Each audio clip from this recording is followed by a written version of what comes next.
दुनिया web TV में और मैं हूं आपके साथ शिप्रा। चलिए शुरुआत कर। चांदी महंगी करी है और देसी चीज सस्ती करी है, इस पर क्यों नहीं देखते आप? क्या सस्ता किया है? जो गरीब की पहुंच से बाहर है वो सस्ता किया है। मोबाइल सोना सस्ता किया है, हीरे सस्ते कर दिए, चांदी सस्ती कर दी है। गरीबों के लिए खाने को आटा नहीं है, सोने चांदी के भाव कम कर रहे हैं। भाव अगर सरकार की कथनी और करनी में अंतर है। अगर सरकार गरीबों के प्रति कटिबद्ध होती, गरीबों की चिंता होती, तो आटा हमने अभी 6 महीने पहले 10 रुपये किलो लिया है, वही आटा हम आज 48 रुपये किलो ले रहे हैं। कलेक्ट्रेट रेट पे जाइए, तनख्वाह क्या है, गरीब को क्या मिल रहा है? सिर्फ सरकार लुभाने ख्वाब दिखा रही है, इसके सिवा कोई बजट हमें गरीबों के लिए, नौजवानों के लिए, किसानों के लिए कोई हमें ऐसी कोई चीज़ नज़र नहीं आती जिससे कि हम सरकार की पीठ थपथपाएं। मैंने आपसे कहा आटा हम 38 रुपये किलो ख़रीद रहे हैं, आप BHL की बात कर रहे हैं। गरीब का आटा 38 रुपये कल 40 हो जाएगा। मैं कंपनी की बात नहीं करूँगा, मैं गरीब की बात करूँगा, मजदूर की बात करूँगा, नौजवानों की बात करूँगा, शिक्षा पे बात करूँगा, किसानों की बात करूँगा जो हमारे अन्नदाता है। कंपनियों का तो घाटा और नफ़ा होता रहता है, लेकिन गरीब कहाँ जाएगा? तो ये निकम्मी सरकार ने निकम्मा बजट जिसे कह सकते हैं हम, निंदनीय है।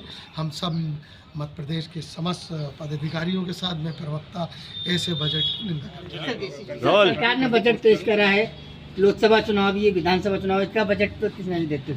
ये सरकारें बजट तो बनाती रहती हैं और सरकार ये पूरे देश के लोगों को मालूम है कि सरकार उन लोगों को फायदा पहुंचाती है जो कंपनी है। जिस प्रकार से देश को बेचा जा रहा है तो कंपनियों का फायदा हो रहा, आम गरीब का तो हो नहीं रहा। जिस तरीके से हमारे प्रवक्ता जी ने कहा है कि किसानों का नहीं, छात्रों का नहीं, गरीबों का नहीं, वनवासियों का नहीं, ये सारे बजट सिर्फ चुनावी स्टंट दिखाई दे रहा है बीजेपी को। क्योंकि बीजेपी सत्ता से बाहर होने की उनको अंदर से पता लग रहा कि हम सत्ता से बाहर हो रहे, इसलिए ऐसे लोहाब ने बजट पेश करती हैं कि जनता को किस तरीके से मूर्ख बनाया जाए। अब ये शिक्षित हो रही है, हमारी पार्टी दिन रात काम कर रही है, उनको जगाने का काम कर रही, चाहे आदिवासियों की बेल्ट हो, चाहे पिछड़ों का हो, दलितों का हो, सर्वहारा गरीब लोग हो, उन सबको, उनकी सबकी नज़र अब समाजवादियों की तरफ है। इसलिए भाजपा कांग्रेस दोनों ही एक सिक्के के दो पहलू हैं। हम ऐसे बजट को बहुत धिक्कारते हैं कि गरीबों के लिए कुछ नहीं, मिडिल क्लास को अगर कुछ टीवी, इलेक्ट्रॉनिक सामान सस्ता करेंगे, उससे फ़ायदा होने वाला क्या है? ये देखा जाए कि गरीब के लिए तो रोटी दाल चाहिए, उसको क्या चाहिए? कपड़े चाहिए, रहने के लिए मकान चाहिए।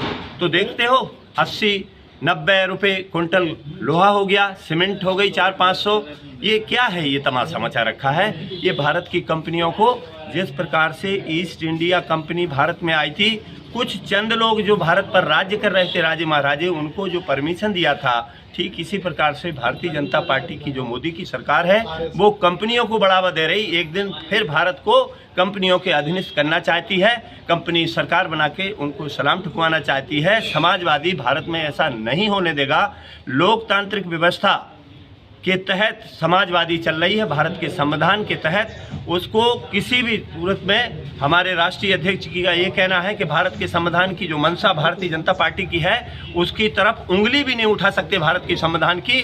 अब चूंकि पूरे भारत के संविधान को बचाने की जिम्मेदारी माननीय अखिलेश यादव जी ने ली है, हम उनके सिपाही हैं और हम सभी को इस बजट से वाकिफ कराएंगे कि ये जनता के लिए अहितकर बजट है और कुछ चंद लोगों के लिए फ़ायदेमंद हुआ है।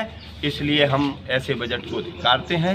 पुनः धिक्कारते हुए हम अपने नेता को धन्यवाद देते हैं जो हमको गाइडलाइंस मिली हुई है। हम प्रदेश अध्यक्ष रामान सिंह पटेल के नेतृत्व में जो काम कर रहे हैं, हम अपने सभी साथियों के, जो हमारे महासचिव हैं, प्रमुख महासचिव इंद्रभान सिंह यादव जी और शमसुल हसन, और आज लोहिया वाहिनी के जिनको आज आपने देखा है, उनकी बातों से जो चेहरा हमको प्रदेश अध्यक्ष जी ने दिया है, राष्ट्रीय अध्यक्ष की सहमति से, हम पूरे मिलकर के जो काम कर रहे हैं, बिना हमारे सरकार मध्य प्रदेश में अब नहीं बनेगी किसी की। और वो कहते हैं देहाती भाषा में कि डोर पगैया मेरे हाथ, बछड़ा कूदे नौनों हाथ। ये सरकार ऐसी कूदती रहेगी, अब हमारे हाथ लगाम आने वाली है। इसी बात से प्रदेश के लोगों को हम आगाह करते हैं, ऐसे बजट को सभी जनता के सामने ले जाकर वो भी धिक्कारे कि उस जनता के लिए कुछ नहीं किया गया। ये कोई बजट हर साल लाते हैं, इस बजट में भी बुनियादी कोई ऐसी चीज़ नहीं है जिसमें गांव गरीब किसान को कोई फायदा मिल रहा है। ये सिर्फ बड़े बड़ी कंपनियों को फायदा पहुंचाना चाहते हैं, अपने उद्योगपति मित्रों को फायदा पहुंचाना चाहते हैं, और इनका सिर्फ गांव गरीब किसान सिर्फ इनके भाषण तक सीमित है। लेकिन बुनियादी सुविधाएं गांव गरीब किसान के लिए, नौजवान के लिए, पिछड़ों के लिए, दलितों के लिए, आदिवासियों के लिए कोई योजनाएं नहीं है। मैं इसलिए खोखले बजट की कड़ी निंदा करता हूं। मोबाइल टीवी सस्ती हुई है। भोपाल की ताज़ा खबरों के लिए हमारे YouTube चैनल को लाइक करें और सब्सक्राइब करें। धन्यवाद।